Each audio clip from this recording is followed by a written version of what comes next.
Olá, meu nome é Edmilson Nojima e sou advogado da área civil e de família da Advocacia Scala Sara e Associados.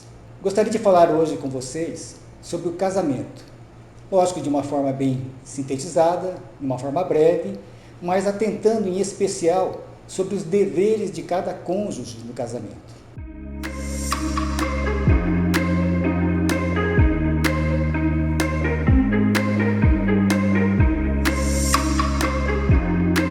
Ainda hoje, é muito comum os casamentos terem início em uma celebração religiosa, às vezes cercada de muita ansiedade, de muita emoção, de beleza também, né?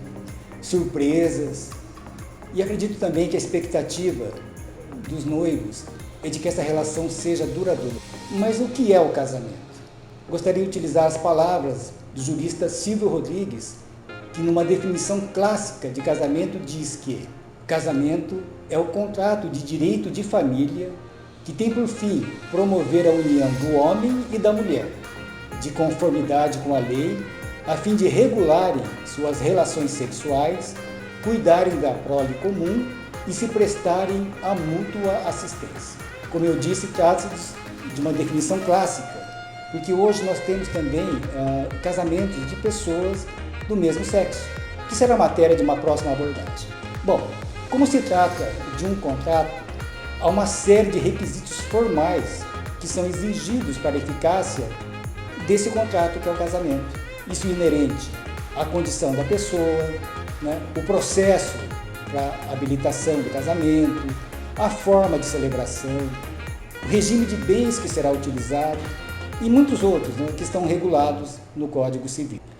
E no 1566, que é o que nos importa hoje, fala dos deveres de ambos os cônjuges, que são: primeiro, a fidelidade recíproca; segundo, vida em comum no domicílio conjugal; terceiro, a mútua assistência; quarto, o sustento, guarda e educação dos filhos; e o quinto, respeito e consideração mútuos.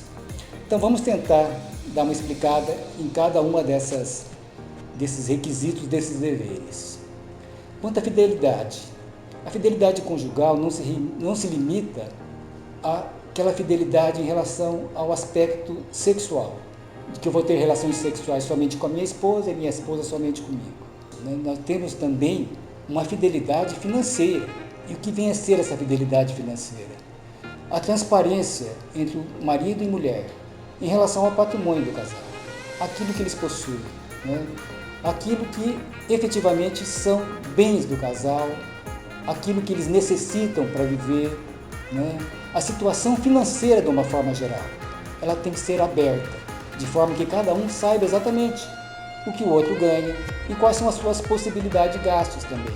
E é lógico que essa fidelidade financeira implica também numa supressão de gastos desnecessários por parte de um cônjuge em relação ao outro, geralmente com aquilo que não tem a menor necessidade. Também falamos na fidelidade pessoal, que é um dever que os cônjuges têm de comunicar um ao outro aquelas situações pessoais que podem atingir a família, como, por exemplo, a perda de um emprego, a redução do salário, a existência de uma doença e que a pessoa, talvez com a intenção de poupar o outro cônjuge, acaba não revelando.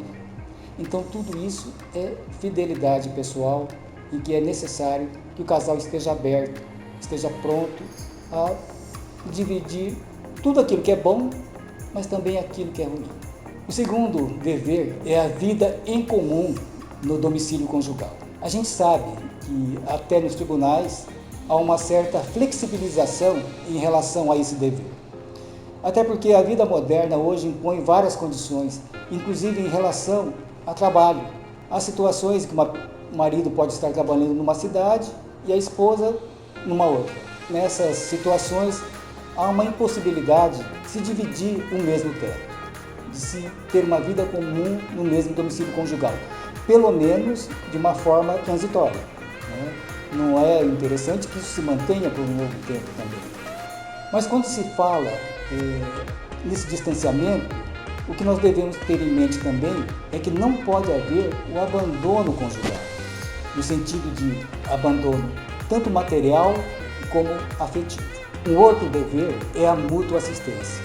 Essa mútua assistência, ela reflete tanto no aspecto pessoal quanto patrimonial, de modo que um cônjuge deve apoiar um outro na sua rotina e nos seus problemas, bem como estar responsável, juntamente com o outro, com as despesas da família, com a economia doméstica. Um outro dever é o sustento, a guarda e a educação dos filhos. Na medida que nos casamos, a vontade de ter filhos sempre existe, né? E vindo esses filhos, nós temos a obrigação, como casal, né, de sustentá-los, de educá-los, de mantê-los. E tudo isso de uma forma igual, tentando garantir a essa criança, a esse filho, o melhor padrão de vida que a nossa condição financeira pode oferecer. E por fim, temos o respeito e a consideração mútua. Talvez esse seja um dos deveres mais importantes, pois está relacionado diretamente àquela necessidade de ambas as partes de terem um tratamento afetivo. O descumprimento desse dever acarreta, por consequência, o descumprimento de todos os outros deveres. Porque se eu não considero, se eu não respeito a minha esposa, é muito provável que eu não seja fiel a ela. É muito provável que eu não queira dividir o mesmo teto com ela. E é muito provável também que eu não tenha qualquer vontade de assisti-la nas necessidades. Basicamente, então, pessoal, de uma forma bem breve, esses são os deveres do casamento, que eu entendo ser muito importante que todos conheçam. Conheçam até para que o casamento não acabe. Como advogado, eu não tenho prazer nenhum em realizar o divórcio de casais. Muito pelo contrário. Gostaria que realmente esses casais continuassem unidos e continuassem essa vida que escolheram para ser criada durante toda a existência deles. Que possam ter filhos, que possam educá-los e que possam dar uma vida digna a todos. Mas, infelizmente, o desconhecimento desses deveres, em muitas situações, levam ao divórcio. Entendo que seja suficiente, né? E espero ter sanado eventuais dúvidas que você ainda tenham, né, em relação aos deveres do casamento. E até uma próxima ocasião.